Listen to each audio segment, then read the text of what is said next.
Всем привет! Вы на канале Freaky New York, с вами Влад, и здесь я рассказываю про все самое прикольное, забавное, удивительное и секретное в Нью-Йорке. И сегодня я собираюсь показать вам одно очень классное место, про которое почему-то многие не знают.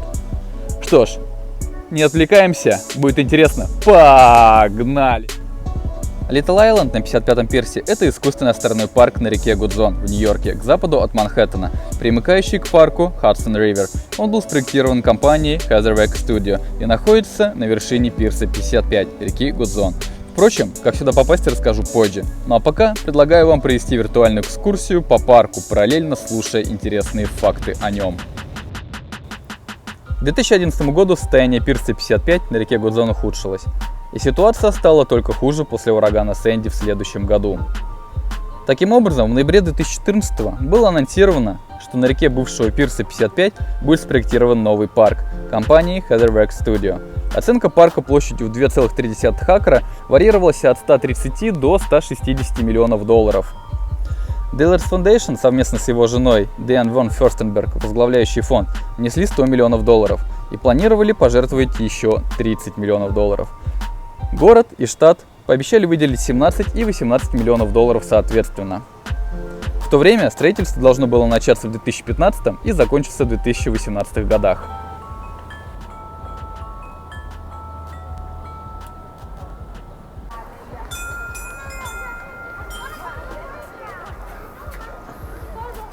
Так, с началом строительства парка начались и судебные процессы, которые затянулись аж до 2017 года. Городской клуб Нью-Йорка добивался закрытия проекта, так как, по его мнению, строительство парка могло навредить экологии. В результате чего планы по созданию парка были отменены в сентябре 2017 года из-за продолжающихся судебных споров. Парк также испытал перерасход средств, поскольку к тому времени его бюджет уже превысил 200 миллионов долларов.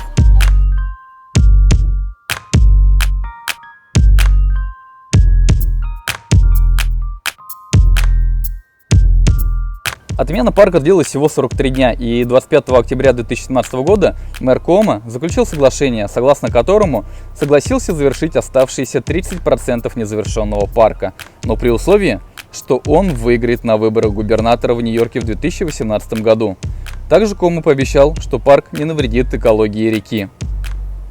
В апреле 2017 года Куомо выделил 50 миллионов долларов, но с условием, что город соберет эту сумму. Новая оценка проекта уже составляла 250 миллионов долларов. Сам парк планировалось завершить в 2020 году и открыть для публики в начале 2021. Несмотря на начало пандемии COVID-19, строительство парка было разрешено продолжить, хотя большинство других проектов были вынуждены остановиться.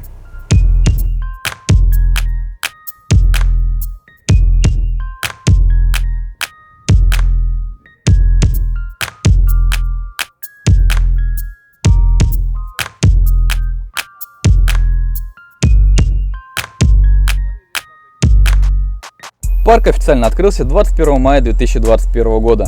В конечном счете его строительство обошлось в 260 миллионов долларов. Фонд семьи Диллер согласился финансировать содержание парка в течение 30 лет, что по примерным подсчетам должно составить еще 120 миллионов долларов. Таким образом, общий вклад в парк оценивается в 380 миллионов долларов. Еще здесь такая прикольная особенность, здесь все выполнено в каком-то таком ржавом стиле, все вот эти вот колонны. Практически все металлические сооружения здесь сделаны в таком ржавом стиле. И даже непонятно, то ли это от старости все такое, то ли так и было задумано. А Rope Group курировал структурное проектирование парка. Little Island поддерживается 132 горшками, подвешенными над водой. Это тюльпановидные горшки, различаются по высоте, находятся на высоте от 4,6 до 18,9 метра над средним уровнем воды. Это должно было защитить парк от 500-летнего наводнения, когда уровень воды поднимается на 3,4 метра. Каждый горшок имеет от 4 до 6 секций из легкого бетона, так сказать, лепестков, которые предназначены для уменьшения нагрузки на сваи. Горшки стоят на 280 бетонных сваях, которые простираются на 61 метр до дна реки Гудзон, каждая из которых может выдержать нагрузку до 320 тонн.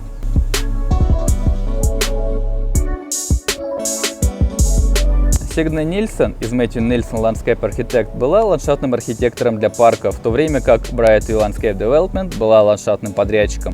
Нильсон хотела, чтобы жители Нью-Йорка испытывали восторг и волнение на каждом шагу с того момента, как вступили сюда.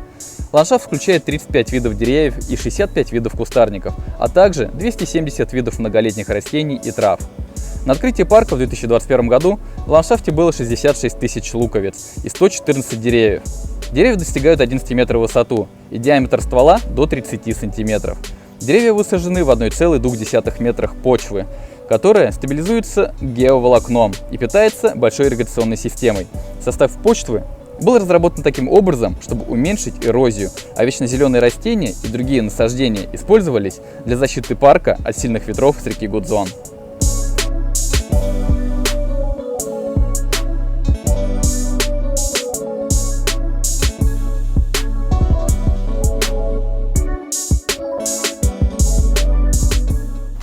Помимо всего прочего, в парке есть небольшой фудкорт, где вы можете купить поесть или взять прохладительные напитки, после которых вам, скорее всего, захочется в туалет, но это не проблема, так как тут все уже предусмотрено. Ну и вишенкой на торте смело можно считать амфитеатр на 687 мест, названный Амф, который находится в западной части Литл-Айленда.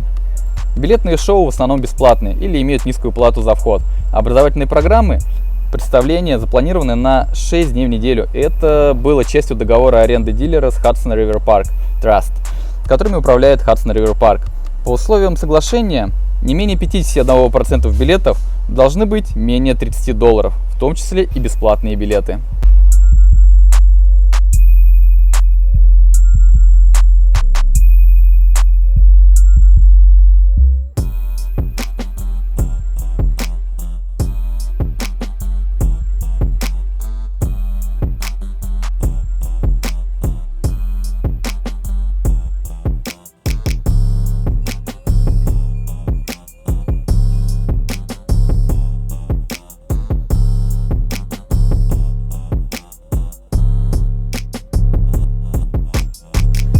Ну и попасть сюда довольно просто. Для начала открываем сайт littleisland.org, переходим в меню, и здесь можно увидеть всю необходимую информацию.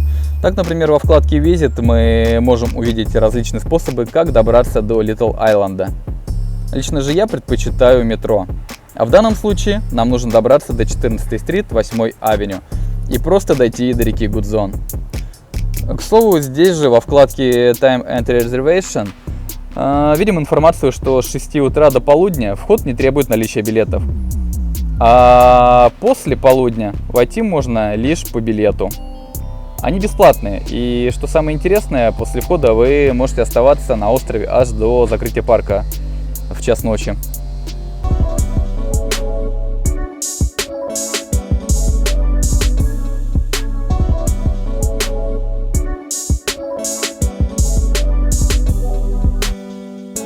Что ж, дорогие друзья, надеюсь, это видео было интересным и полезным для вас. Если да, хотелось бы увидеть вашу подписку у меня на канале, а также какой-нибудь комментарий. Как показывает практика, алгоритм YouTube все-таки работает, и это действительно помогает. Что ж, а я с вами прощаюсь, скоро увидимся, пока!